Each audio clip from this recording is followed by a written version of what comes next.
একদা এক বনে একটি অহংকারী কাক বাস করত। সে তার উড়তে পারার ক্ষমতা নিয়ে খুব গর্বিত ছিল। সে মনে করত, তার মতো উড়তে আর কোনো পাখিই পারে না। সেই বনের পাশেই ছিল এক বিশাল হ্রদ। সেখানে এক ধবধবে সাদা রাজহাঁস সাঁতার কাটত।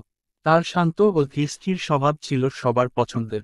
একদিন কাকটি রাজহাঁসের কাছে এসে অহংকারের সাথে বলল, তুমি তো কেবল জলের উপর ভেসে থাকতে পারো। আমার মতো আকাশে উড়ে বেড়ানোর ক্ষমতা কি তোমার আছে? চলো, আজ আমাদের মধ্যে একটি প্রতিযোগিতা হয়ে যাক। দেখি, কে এই বিশাল হ্রদ পাড়ি দিয়ে ওপারে আগে পৌঁছাতে পারে। রাজহাঁস মৃদু হেসে কাকের প্রস্তাবে রাজি হয়ে গেল। প্রতিযোগিতা শুরু হলো। কাকটি খুব দ্রুতবেগে উঠতে শুরু করলো। সে কখনো উপরে উঠছিল, কখনো নিচে নামছিল এবং রাজহাঁসকে পেছনে ফেলে অনেক দূর এগিয়ে গেল। সে ভাবল, এই প্রতিযোগিতায় সেই জিতবে।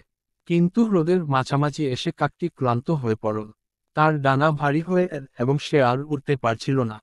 তার মনে হলো সে বুঝি এবার জলেই ডুবে যাবে। অন্যদিকে রাজহাঁস শান্তভাবে এবং স্থির গতিতে উঠছিল। সে দেখল কাকটি বিপদে পড়েছে। দয়ালু রাজহাঁস দ্রুত নিচে নেমে কাকটিকে তার পিঠে তুলে নিল এবং নিরাপদে হ্রদের অপর পারে পৌঁছে দিল। কাকটি লজ্জায় মাথা নত করল। সে তার ভুলের জন্য রাজহাঁসের কাছে ক্ষমা চাইল এবং বুঝতে পারল যে নিজের শক্তি নিয়ে অহংকার করা উচিত নয়।